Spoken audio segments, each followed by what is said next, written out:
Hello there. I would like to tell you a story today.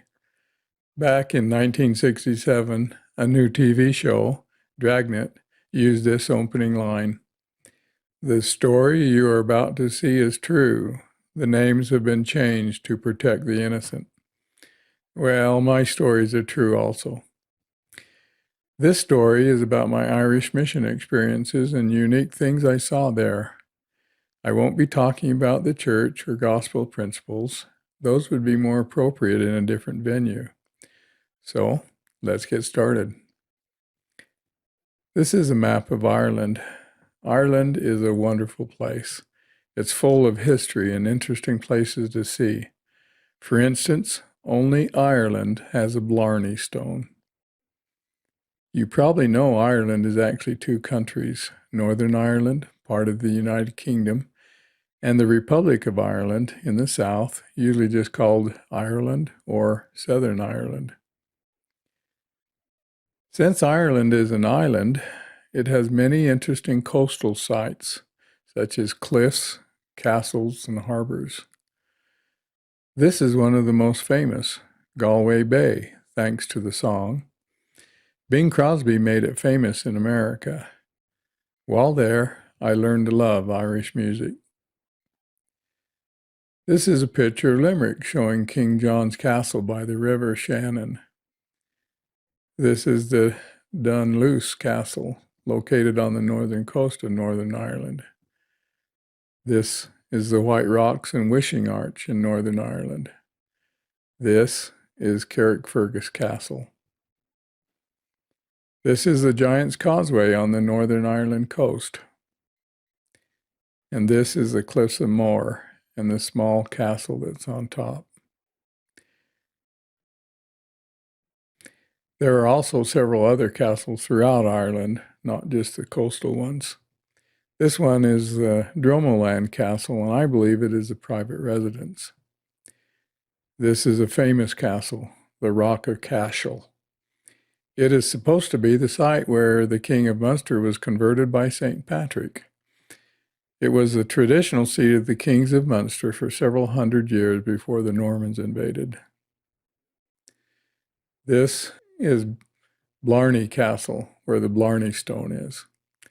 This is a stone, the lowest stone on the outer wall. In order to kiss it, you lay on your back and bend down and out. And it's a good idea to have somebody hold you there, although there are bars. Google reports that the tradition has been halted due to coronavirus. I kissed it while I was in Ireland. This is the Bunratty Castle. It has been restored to its medieval condition and is now a tourist site. We, 4 of us missionaries, were invited by an American couple that we met in Ireland to an evening in the castle. First, we were given a tour of the interior rooms. They had all been decorated as the authentic replicas. Here, we were served a meal similar to what would have been served and how it was eaten, basically by hand. These pictures show the missionaries and other guests at the dining table. During the meal, as a prearranged event, the host declared that he had been insulted by me and ordered me to be put in the dungeon. Once in the dungeon, he told me I could get out if I would sing a song for the group of diners. Now that wasn't prearranged. I'm not a good singer, and I don't know why he did that to me. Anyway, being put on the spot like that, I couldn't remember any songs. My memory has never been good for songs anyway. Most of the songs I know are church songs, and that wouldn't work. So I sang Mary Had a Little Lamb, or at least I started to. But I was so nervous I forgot the last part of the words. Luckily, the other guests helped me finish it, and we all had a good laugh. And I got out of the dungeon. Another thing Ireland is famous for is its thatched roofs. You see them all over the countryside, and especially in the smaller villages. This is a picture of Waterford, a city in the southeastern part of Ireland. It is where the world-famous Waterford Crystal is made. I thought it was beautiful and wanted some. Mom and Dad sent me some money and I purchased it and had it shipped home. After I was married, it was given to us. We keep part of them on display in our cabinet. This is a water glass. This is a water pitcher. In Belfast, the capital of Northern Ireland, which is predominantly a Protestant city, there is an area where Catholics live. It is called Sandy Row. There is the same kind of area in Dublin, only that area is mostly where the Protestants live. Each year, many of the Sandy Row residents celebrate bonfire night. For weeks ahead, they collect wood for the fires. Some get a lot of wood. After dark, the fires are lit. Eventually, the whole horizon is lit up with fires. Another thing Israel is known for are their parades. In Northern Ireland, it is usually the Orangemen who march in the parades. The Loyal Orange Institution, commonly known as the Orange Order, is an international Protestant fraternal order based in Northern Ireland. In 1690, William of Orange fought King James II, who was a Roman Catholic, in the Battle of the Boyne near Dublin. This led to Ireland being split into two nations. This one shows the most famous parade in Ireland, which is the St. Patrick's Day Parade. Ireland's countryside is beautiful. This one shows a backyard.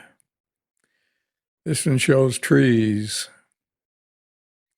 and roads and fields and mountains. Everything in Ireland is green and beautiful. It rains often. This is the front of the mission home, Red Hell. This was the rear when I was there in the 60s, but Google says it's changed a lot now, and that a lot of houses have taken away the pretty backyard and pond that used to be there. Is a group of itinerant people known as tinkers who live in Ireland. Typically lived in movable homes. We sometimes found them squatting in an abandoned row houses. They generally weren't able to read, and I never heard of any of them being interested in religion. Their children were always begging money from us. When we made the mistake of giving them 1 penny, suddenly more would appear and have their hands out, pawing for more money. Well, let's go to the Isle of Mann now. It's a small island located between Ireland and the British Kingdom. It is known mostly for the Manx cat, with longer rear legs and no tail. I got used to seeing them, and they don't look so different anymore. The Isle of Mann is famous for its TT motorcycle races. People get killed in them, though. Like Ireland, the Isle of Mann had some castles. This castle was in my first town there, named Castletown. Appropriate. The castle's name is Castle Russian. This was a picture from the castle top of Castletown's roof. Here is another of the picture of the Castle Russian. This is the Castletown Jail, built after Castle Russian. When I was first assigned to work in Castletown, on the Isle of Mann, I had never heard of the Witch's Mill. We visited it on a day off and found this old windmill tower. There was a guest shop, but it was closed. I don't have any idea if it is still active today. It was basically a museum and a gift shop in those days. Well, this video is the longest one I've done. If you can't tell, I love everything about Ireland, and there's still a lot I could tell, but let's end it. Thanks for your time.